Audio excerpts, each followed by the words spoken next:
And it's starting recording. I want to make sure it actually is recording. Does starting recording mean recording? Oh, there we go. All right. So Yeah. it went from starting recording to stop recording. You just want to make sure so you don't talk for a couple of minutes and then you're like, ugh. No, So, I know. I do interviews as well, and there's nothing worse than like missing an awesome thought or insight because the recording wasn't on. Or a whole podcast. I did an interview a couple of months ago where I interviewed a woman for an hour, and I'm like, this is great. We were talking about green energy and all this stuff. And I actually did record it, but then I'm like, oh, well, I had to run to dinner or do something, some other meeting, and I forgot to download it. And then I just assumed I downloaded it, and I didn't check until after the 30 days. And then after 30 days, Skype just deletes it, and it's gone. And I'm like, oh. So that was, and I've done that before actually, but whoever I interviewed actually downloaded on his own that time. So it did save that, but it didn't save me. So yeah, I'm super paranoid. And whenever I do stand-up comedy, I film with 2 phones just because you never know something's. It's always good to have backup for the really important stuff. So that's our prelude, our whatever you call that in a book. I am with Sarah Campbell, and my name is Josh Rackless. The podcast is Celebrity Josh. But I don't really like the name, so we'll see if I come up with a new one. I don't like my own name either. But for now, that's what it is. And if you're listening to the audio, it's a podcast. If you're watching the video, it's on YouTube or your favorite video site. And that's it. And we're doing this kind of cold. I heard recently on a podcast that that's what Larry King did. He doesn't do research on his interviewees because he likes to learn as he's going. And maybe that's an excuse to not have to do work ahead of time, but it sounded very impressive. He did all right for his life. So there we are. So I'm here with, I guess, Sarah Campbell. I feel like do you have like a middle name or a longer name that you sometimes use? No, usually just Sarah Campbell. Yeah. But just some numbers after it usually, because there's a lot of Sarah Campbell, so you can't just have Sarah Campbell at Gmail or something. Yeah, I had to take my middle initial and put it at the end of my Gmail address, so it's a little odd. Yeah. Oh, at the end of it. So you were like Sarah Campbell, middle initial. .k, yes. Okay, so that's the kind of thing that when you've got a name like John Smith, you gotta play the game. Shuffle the letters. That's the one thing that I like about Josh Rackless is, even though it's hard to spell and remember, there's no other Josh Rackless, so I get everything. But of course, now somebody listening to this is going to try to grab Josh Rackless. Actually, somebody did steal joshrackless.com when I let it expire, and that was trouble for a few years. But then he let it go because he realized, oh, I'm not going to get any money from this. He's not famous. Who cares? So how did I find you? Because you did a Creative Mornings? I'm trying to remember. Yeah, that's right. I led a field trip through the organization Creative Mornings on the topic of how to keep going. Right. And because I need that, I didn't even make it to the event. I don't know what I was doing. But I emailed you after, and I'm like, here's my secret way of getting the free scoop without having to attend the event. I'll interview you for my podcast. Now I get like a free whatever minutes with you, although we've already spent 7 minutes and done nothing. But that's maybe that's part of what I need to learn as well. Because what I've done today is nothing. I went to bed like too late again, and then I woke up and I'm living with my parents, and they were sort of banging around in the morning, and I'm like, I haven't had enough sleep, and then I just sort of lay in bed for 5 hours, and then here I am. So hopefully you can help me. What would be your little your intro? Like what are you, a coach or? I think of myself primarily as a writer, because I am, and I've also done a lot of learning design for adults. So I've taken some of my learning about learning principles for adult learning and thought about how can you help someone finish a difficult project that they care a lot about. And then I just like writing on process, creative process primarily, but also everything from what sports psychology knows about endurance to neuroscience and what it means to be motivated to do something. Do rewards really work? I love this blend well, at least I feel my writing kind of blends self-help with science. So with psychology, with other kinds of studies on human motivation and our relationship to our work. And I also like looking at organizational psychology too, though really I'm more focused on what happens when we're doing self-directed work. So out of the context of a day job, when we're at home alone working on a book, or maybe we have some other goal like, putting up an online dating profile. When we're the ones in charge, when we're our own bosses, what's the relationship of the project to ourselves, and how does that play out? What are some of the mind games, some of the environmental hacks and tweaks we do to our workspaces or our studio spaces, our living rooms? Where do we work? How do we work? Especially when it's work we want to do and a project we want to do. And why are self-chosen projects sometimes so hard to keep going? There's so many reasons, but I'm fascinated by that. So that's sort of how I stumbled into this. Obviously, it was like through my own personal unfinished work that I began like looking for help on this and reading it, and then the antidote kind of became the new problem for me. So I had been reading a lot on how to finish things, and then I thought, wait a minute, like which parts of these help me and which parts don't resonate. And I started just taking notes and thinking about leading workshops on it for other people. And so, yeah, I kind of replaced one unfinished project with now my current in progress unfinished project, which is finish it. Cool. Yeah, because I mean that's a good thing to do if there's something that you're working on yourself and then you learn about it and then you're like, oh, I can turn that into a job or money or something, because clearly it's something you're interested in as well. And if you're doing research to help yourself, I mean, that's what it's all about. Everybody teaching things online now. You learned it yourself. Now you can pass it on. And it all seems particularly appropriate for the pandemic now, like, or like a lot of people weren't working at their jobs. And so you were doing this before and it just happened, you lucked out with a pandemic, or? Oh, I don't think any of us lucked out with this No, pandemic. That's my sense of humor. Yeah. No, I have been somewhat obsessed with the topic of finishing. And I should say I mentioned science a lot, but I'm also interested in the art of finishing. So the more elusive, idiosyncratic and kind of unnameable qualities that certain people have that allow them to either finish, something that's especially hard versus not. But anyway, I would say, yeah. So I've been interested in this since about 2014 when I abandoned a book project on that book. That unfinished book was about can you learn how to be creative from other people. And it just became unwieldy, and it was huge and lovely. And I did tons of research and interviews, and then I just felt kind of overwhelmed by what I had bitten off with the topic. And that's when I started reading up on more self-help materials on finishing things. But to your point about the pandemic, I think it's super resonating with people right now who either were able to dig into and really engage with some self-directed work at home, or alone or not alone in the midst of their families last year.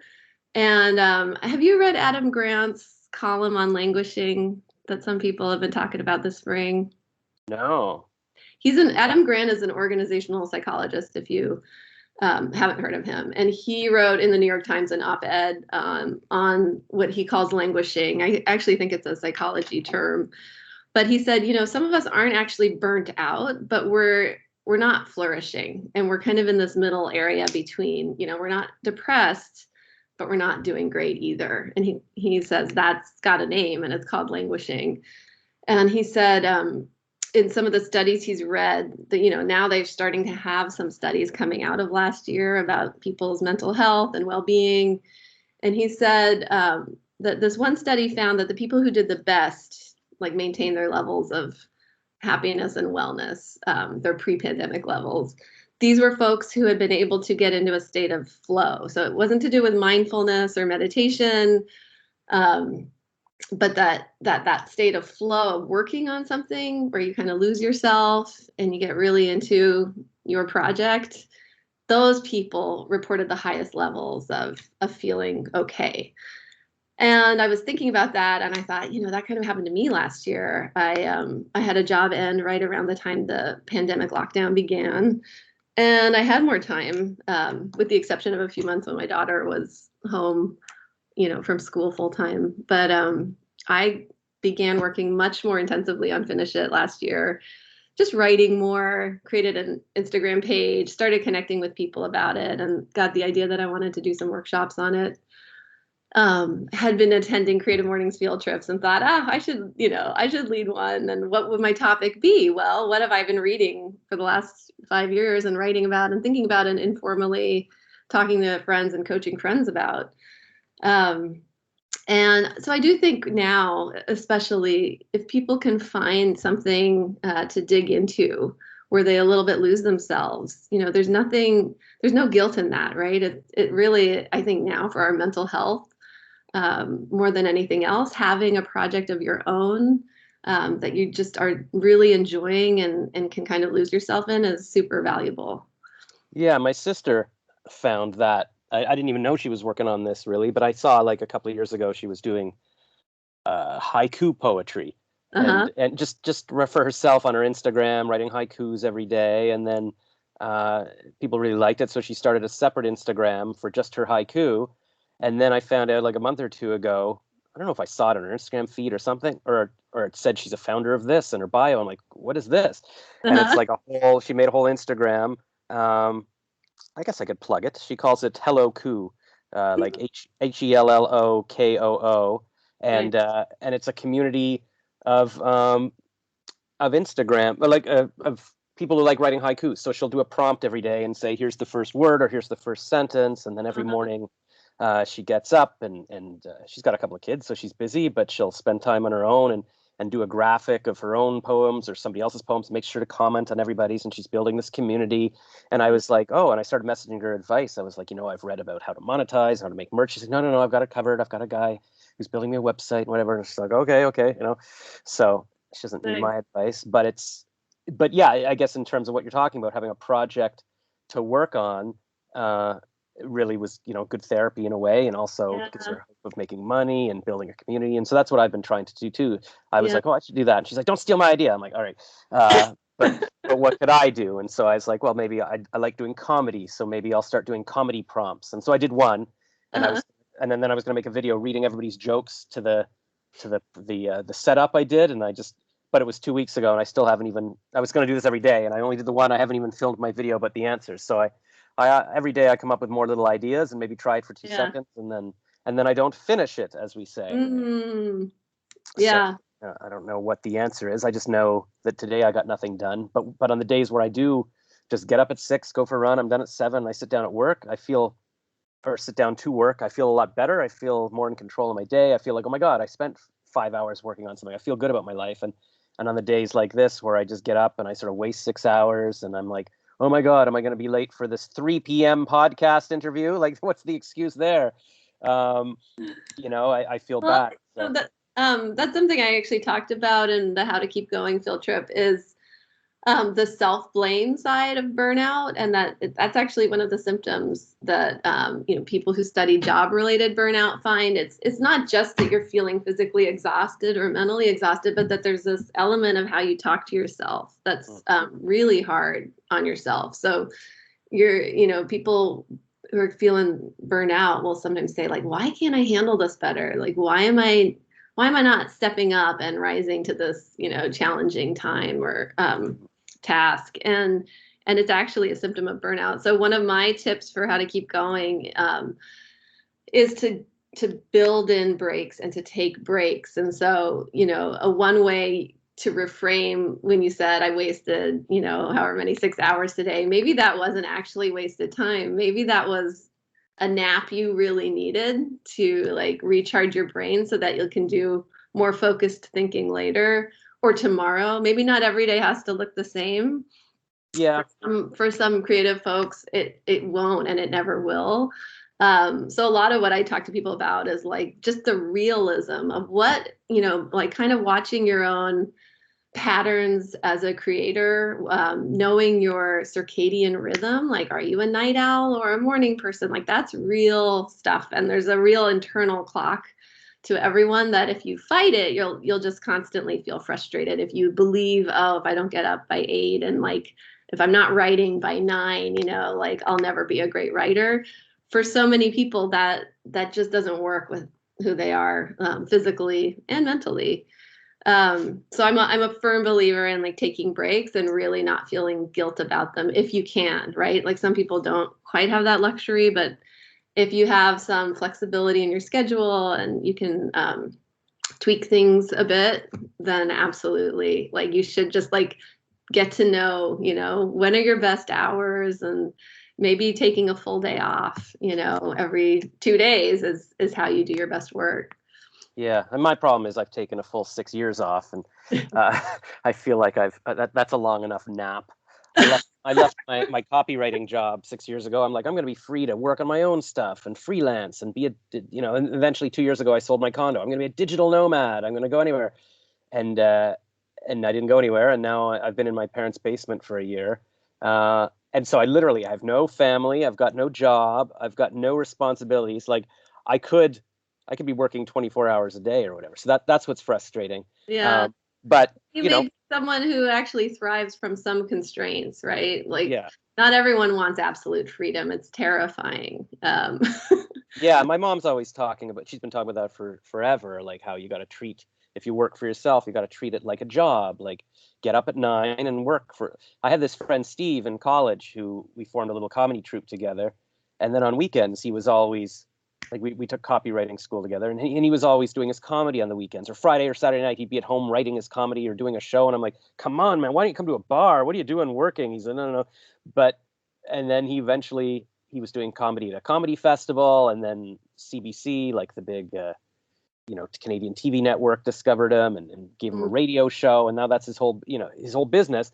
And it's because he actually worked at it. And what did I get out of going to bars and getting drunk? Not much. So you do have to have, I guess, some discipline for it, and just whatever structure you need. I keep making a schedule for myself. 2 years ago, I wrote up a schedule: 7 a.m. get up and do this, 8 a.m. do, trade your stocks, 9 a.m. do a podcast interview, whatever. And I never actually followed the schedule. So right. I don't know, but that's enough of woe is me, I guess. But I did over the winter. It's very relatable. I can't tell you how many different work schedules I've designed for myself when I've been free from day jobs. There's so many versions of like, okay, no, I'm going to begin every day with a walk. No, I'm going to begin every day with writing. And I'm still like, even as we speak, like, this summer I've had like 3 different versions, and I'm still tweaking them and assessing them and tracking my time and wondering what's the better thing. But I do think a certain amount of self-acceptance is key to kind of just like settling into a more like a less self recriminating relationship to yourself.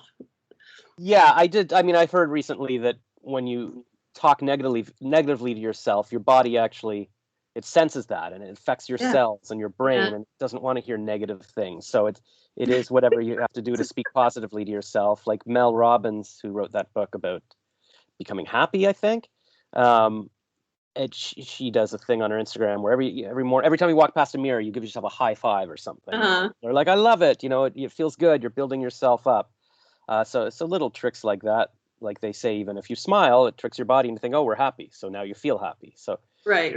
And I mean, like the one thing I learn as I read more and talk to more people is there really isn't a silver bullet routine. And the people who tell you, follow this pattern or do these 4 things, they might make you feel good for like 2 weeks, but it's not going to be sustainable if it really doesn't sync up with, like I say, your own like internal clock and just how you have found in the past you do your best work. I think our past histories are these wonderful like treasure maps to like clues in those to how we can work well again if we've gone through a dry patch, or thinking back to when did I feel really great about a project? What was I doing? What was the content? Was I working alone or with other people? And just putting the pieces together and noting from your past history, like What did it look like? And is that still true for the person I am today? Just a recent story that's sort of related, a little bit off tangent, but I've been thinking about like goal setting a lot and like how do we set goals and then how do we change them in a way that doesn't feel like we're just moving the goalpost constantly on ourselves, either so that we can never, reach what we claim we want to reach, or because we're just indecisive. There's a whole set of reasons that people don't finish things they set out to do. And so I've been thinking about goal setting. And on Saturday, there was this 10K I had signed up for way back in like January 2020 before the pandemic. I signed up, for a 10K. And I'm not a huge runner, but like I had done a half marathon the year before and like it felt good. I was like, okay, I'll do something smaller and try and do like maybe one run a year with, running in the company of other people. Anyway, so they canceled it last year, obviously, and then they were able to hold the race this year. And so anyone who had signed up in 2020 could run this year. And when Friday night came around, like I just hadn't been training this last year. I've gotten a little out of shape, certainly with my running. I don't run as much. And I had thought, oh, I can pull something together in like the month leading up to the run. And I probably could have done the run with a lot of like little walking spells. But Friday night, I was just like, I really don't want to do this run. Like, I know I should. And it's cool that this thing that was canceled is now happening. And I was like, nope, that was January 2020, Sarah. And this is July 2021, Sarah. And she doesn't want to do this race. So I didn't show up. And I honestly felt pretty good about it. I mean, a little part of me was like, oh, it would have been nice. I know I would have gotten like a nice adrenaline rush from like the exercise itself and being out with people in, a larger mass group than I have been in 18 months. But no, ultimately I was like, I'm okay with the fact that like July 2021, Sarah is not the same person and has a different goal. That's interesting. That's not what I expected to hear from the finish it girl. Like, yeah, I don't know, you can finish it or you can just not do it at all. I'm like, oh, I guess. But yeah. I mean, there's probably a lesson there that sometimes if you just take things off your plate, like you're like, you know what? Why am I stressing myself over this? I don't want to do it. And then, frees yourself up to do something else. Yeah. Like I sort of have that same feeling about, like I did stand-up comedy 2 weeks ago. There was a summer contest that I did last summer, and I wrote some jokes for it, and I did my act, and I didn't get voted past the first night to round 2 or anything or whatever. And then over the winter, I took some Zoom stand-up classes and some in-person stand-up classes. Not even sure what I learned, but I probably internalized some things. And then I entered the contest a couple of weeks ago. But and I only noticed on Facebook that I happened to look at the Facebook group. Oh, wait, I'm supposed to be doing this in 2 weeks. I didn't even know I was chosen. But I still didn't start writing it until like a few days before. I'm like, oh my God, what am I going to do? I should look at my old jokes. I don't know. And then on the Saturday before, I got my second vaccine. And then I'm like, I thought of a couple of funny things. And when I walked away from the clinic, I made a little Instagram reel just talking about how I could have gotten a free juice box and I screwed up and I didn't get my juice box. And that kind of went viral. I got like 3,000 views. And then I thought, I can mention that in my stand-up. So I wound up writing just 7 minutes about getting my vaccine. And then part of the joke or what I said in the routine was, I'm just telling you about things that happened in the past couple of days. So that way you'll be more lenient and go, well, you only just wrote this. Like if I have other jokes, they'll be like, it took you 48 years to write this. So right. And I wound up winning first prize of the night. Like, and so I was like, so now I go on to round 2. And I was like, but the day before I was just like, you know what? Do I have to do this? Like, I could just not go. I could just tell them I'm canceled. Like, and this is what happens every time I do stand up. I'm like, I just want to disappear. Why am I doing this to myself? I feel sick. Right. And then afterwards, I'm like, who wrote this plan? Yeah. Like, what am I getting out of this? And I keep telling myself it doesn't even matter. I don't need, you get nothing. What's the point? There's only 20 people here. Nobody cares. And, but after I do it, I feel all very good. And it's like, I feel like I've accomplished something. I like that I've pushed myself. I put it in my Instagram bio, winner of the round 1 of Yuck Yucks. So yeah, it's hard to know which ones to say, I'm just going to not do it, or I'm going to push myself through this. But even the girl who came in second place, I was talking to her afterwards when we got our group photo together of the top 3 winners, and she's like, yeah, she was about to bail. She was like, I don't want to do this. Like, I guess we all feel that way, so it means you care Totally. about it. Yeah, and I mean, at the risk of sounding cliched, I do think like even our bad experiences are the stepping stone onto the next thing. Whether it's that you get even more clear, like, whoa, this isn't for me, or like, oh wow, sometimes it's good and sometimes it's really good, and like the really good occasions are worth it. So nothing is lost, right? It's all archival material that like Well, points you in some future direction. yeah, James Altucher, I've been listening to his pod, like him being interviewed lately, every day on my run. And he talks a lot about experiments. Like, just Hmm. look at everything as an experiment, and if you do it, well, now you know what not to do next time. Yes, And yeah. I keep hearing him tell this story about Edison when people are like, "Oh, Edison, like, what was it like to fail 10,000 times? Make a light bulb wrong?" And he's like, "No, I didn't fail at all. I learned 10,000 ways to not make a light bulb. Like everything takes you It further really along." it really does. I mean, all my unfinished projects, like I've stolen stuff from them for later, or they pushed me along further along a path. And so, yeah, I mean, one thing I'd like to say, maybe just in concluding our chat, is that I think I really, despite the name Finish It, this is not a productivity hack. Like, it's not about making more things. It's really about like, how can you enjoy the work you've chosen to do? So that's very much like, I mean, some of my tips I'm sure you could apply to a job where someone else is your boss, but if you've picked this thing and you know it's rewarding to you in moments, like how can you actually make the process like return to that original love you had when you started? Like we all begin projects usually in like some honeymoon moment of inspiration or excitement or caffeination or whatever, where we're like, oh yes, this idea is the one.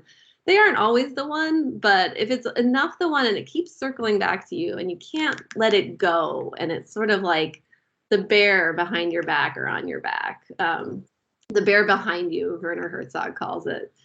Like it, something about it you need to come to terms with. And whether that's that you create some version of done that you can live with and that feels like complete and done. And it might just be like figuring out how to say goodbye to that thing. So my finish it includes quitting. Like I think quitting can be an amazing way to end something, and sometimes the only way to end something is to say goodbye to it. But how can people make the good quit if that's what they need to do, That's or interesting. redefine what done looks like? So yeah, I always like want to make that clear lately, is like finish it isn't about making more stuff. It is about enjoying what you're doing and then like being able to move on to the next thing when it's time to move on, so that you Right. can always have a project and not get stuck. Right. There's nothing worse than just being stuck. Yeah, because it's not a good feeling to feel like, okay, for 20 years I've got this novel I should have written, so it's always hanging over you, and it's maybe keeping you from doing other things. Right, right. Just yeah, Well, like if you're studies of regret, they find more people regret the things they didn't do than regret the things they did do. oh And so no, those yeah, unfinished and uncompleted tasks, like psychologists have studied it, even like small interruptions, like that sticks with us in this way that completed work doesn't. And there's a kind of pain in that for some people.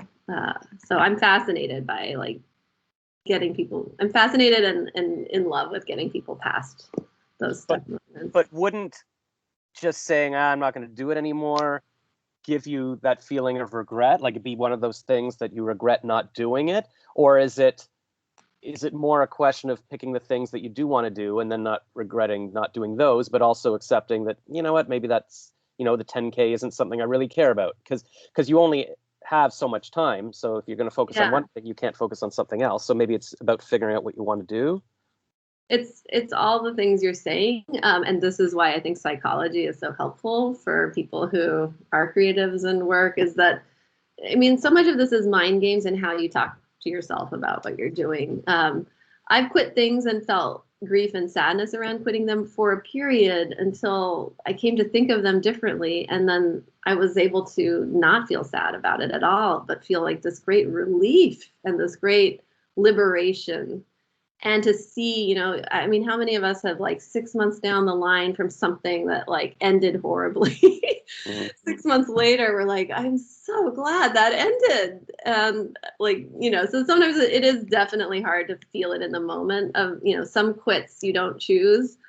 And I wouldn't call those like quits necessarily. I mean, for me, quitting in its best form is something you're actively selecting. And maybe it's like you're choosing it because conditions have become like unbearable.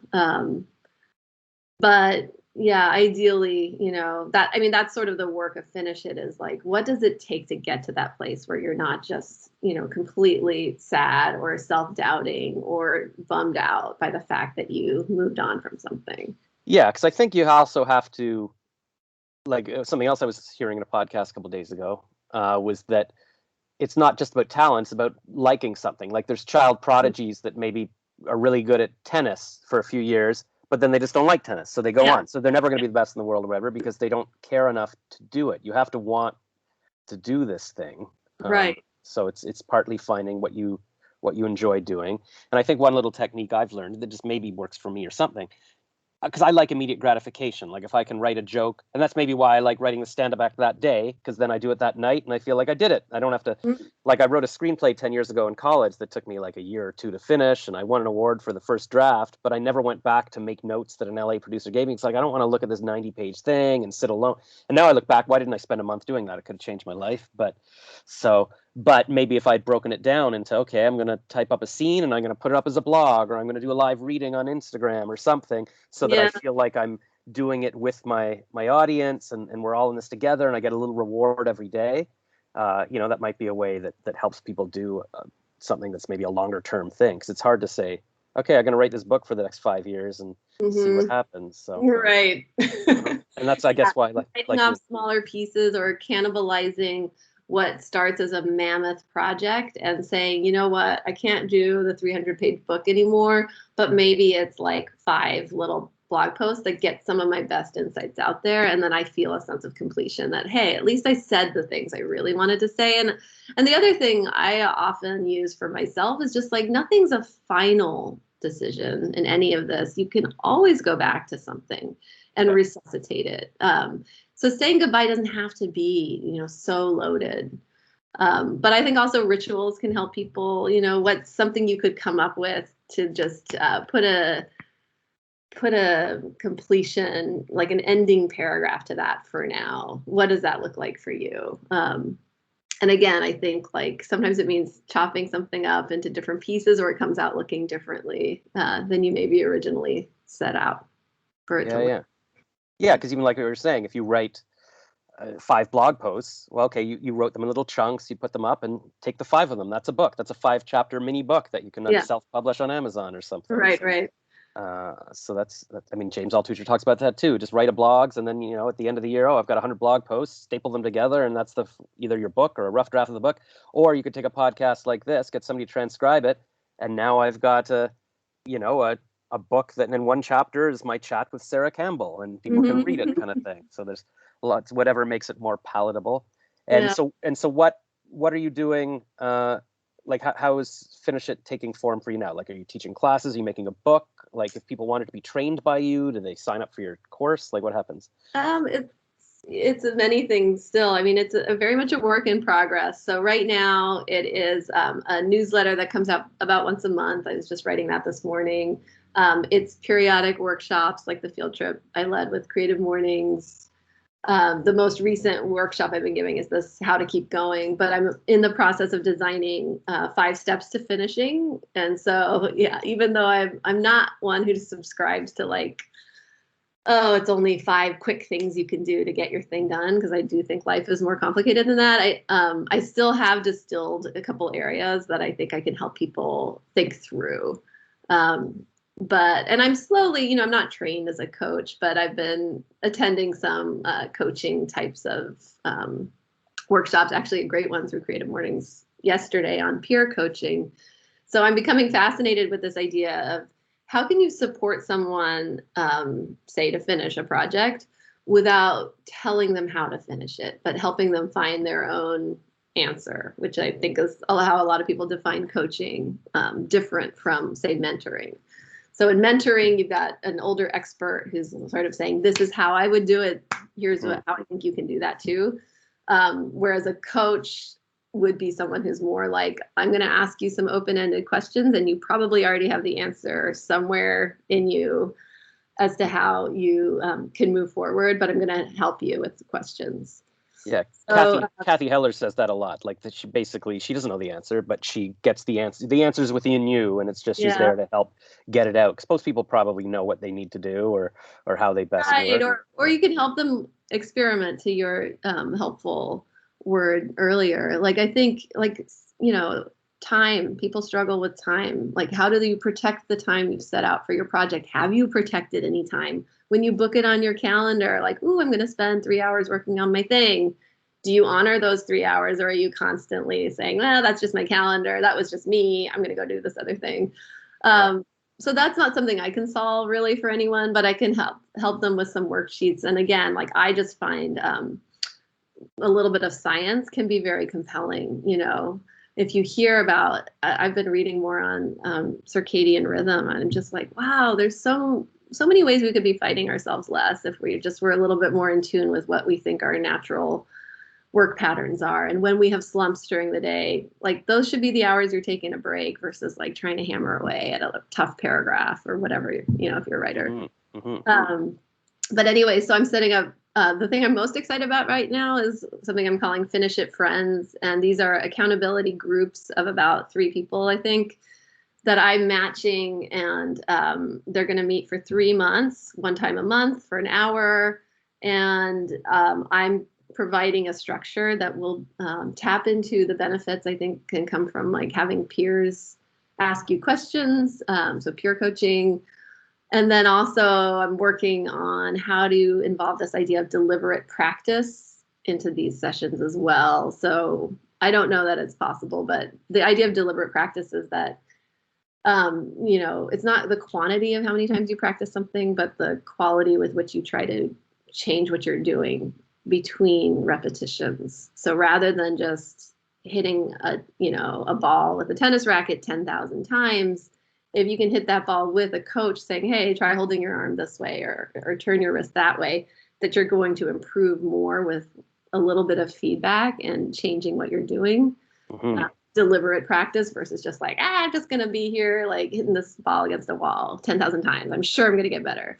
I love the idea of deliberate practice. I'm not sure what that looks like in the context of helping someone finish something, but I guess that's, you know, what coaching is. So figuring that out. The Finish It Friends, are you present at those things, or do you sort of arrange it and then they meet themselves? This is a pilot program, so I'm planning to be present. Light touch in the first and third meetings, and considering letting the group meet on their own with a suggested plan for how they spend the hour for the second meeting.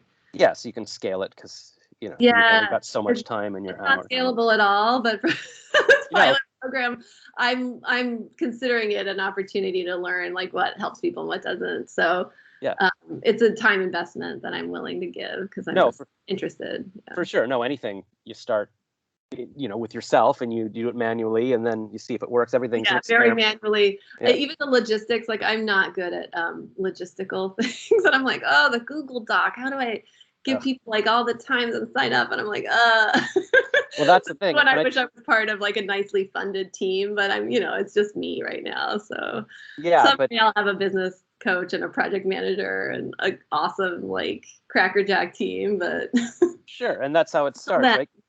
Yeah. I mean, Kathy Heller started just teaching in her living room to 10 people at once, and now she teaches these online courses that she makes $9 million per course, and she's got a whole team of people leading it, and she drops it for an hour a week. So you got to start somewhere and see where it goes. And your newsletter, do you do it, like, what do you do it with, Substack or MailChimp? Or? Oh, I'm using MailChimp. Yeah. Okay.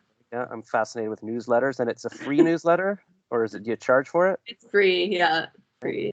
But you'll figure out how to monetize it eventually. You could charge for it, or I mean, if it's promoting your book or whatever. I want to start a newsletter too.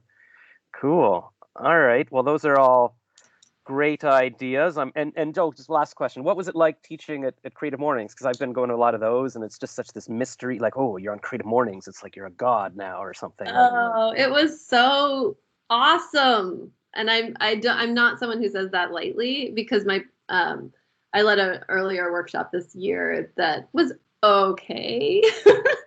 But I left that one feeling really drained. And the Creative Mornings workshop, by contrast, I felt so energized by that community. I think 177 people attended, and they're so, as you know, they're so active and engaged in the chat.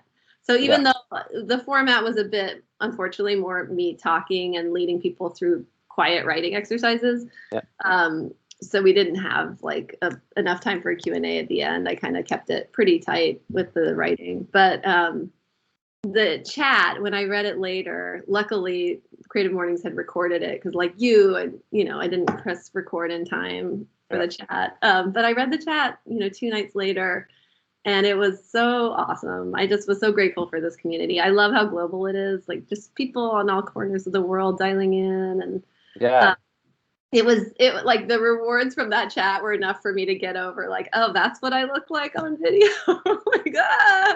The unpleasantness of seeing myself on Zoom was offset by this nice chat. So yeah, I highly recommend it. You should lead one. No, Facebook has a new thing, Facebook Reels. So I posted my little thing about my vaccine on there too. And I'm like, who are all these people commenting saying I'm ugly and everything? I'm like, Jesus, there's some really harsh. And then I look at their profiles. They've all got like 3 friends and no profile photo. It's probably some horrible bot that's not even a person. Who knows? But it's funny. But you can't let. Well, you weren't even getting that, but just you can't let your own thoughts about what you look like affect things. It doesn't matter at all. But everybody's so positive in those things, because like sometimes I'll tune in late or I'll walk away for a second and I'll see in the chat like, oh my God, I'm crying, or that was the most amazing thing I've ever heard. Oh my God, and I'm like, oh my God, what did I miss? But then I realized I think people are just a bit, they're just so supportive no matter what. It was really great. Like at one point in my presentation, I said, if you were the person, one of my tips for how to keep going is to take the next step before you feel 100% ready to. So it's kind of like tapping into that 80-20 rule. Like if you're almost there, if you feel like you're 80% ready, that means you're ready. And I said, if anyone listening today like needs permission to take that next step they've been sort of waffling on or delaying or hesitating on, like if you need to hear it from someone, I'm giving you permission today. Like the fact that you came to my workshop means you're ready. And someone immediately wrote in the chat, she's like, that's exactly what I needed to hear today. And she described how she needed to like measure her art and ship it out, and why has she been putting this off? So, if nothing else came out of that field trip, like that, knowing that one person got unstuck from my comment, that was reward for me for that. That's great. Yeah, because I think that's what a lot of people need, just somebody to say, yeah, it's fine, do it. Like that's what Gary Vee's always saying, just do it. And Kathy talks about how the only way to learn is to do it. Like, a lot of these big entrepreneurs, they started with a blog on cooking, but then people are like, oh, how do you make money with your blog? And now they're a life coach on businesses. And it's like, you don't know until you try it. So you'll never be ready. You'll never know, oh, this is going to work. You just, like James Altucher says, do an experiment, see if it works. If it doesn't, you just start throwing things out there. And that's why I'm doing the podcast. I still haven't figured out what the point of this is or whatever, but I'm just doing it and I'm throwing it out. Yeah. I have this, we can end with this quote. Elise Blaha-Kripe. She says, here's the bad news. You are unprepared to do something before you've done it. Here's the good news. That doesn't matter. I love that quote. Awesome. All right. Well, I'll put your contact information in the description of the podcast and YouTube. And is there anywhere you want people to look for you, or? Oh yeah. I mean, my most active is my Instagram page, Finish It Workshop. Is the handle, and I just have like daily literal post-it notes with quotes or advice, and I also feature mini profiles of people on telling their finishing stories or their unfinished stories as well. So that's a good place to go. I love it. And like you said, nothing's ever finished, so it doesn't even have to be finished. Just get the story out there. Yeah, Do you actually take pictures of a Post-it note and then? I do. I'm very analog in some ways about this, but it's the quickest way. No, that's good, because that's what keeps me from drawing cartoons. I'm like, I don't know how to use a drawing app, and I have to scan it. How do I draw the squares? I should just draw a cartoon on a piece of paper, take a photo of it with the pencil in it, so that people know, oh, it's actually a drawing, like it's not even scanned, and just that's it. That's what I should be doing every day. So I'll use your Post-it note idea. I like that. Great. Okay, great. Well, it was fun talking to you, Josh. Thanks so much for interviewing me. Thanks, and hopefully we can check in again sometime, and I can let you know what I finished or not. Yeah, I'll feature you on Instagram. All right. Have a good rest of the day. You too. Take care.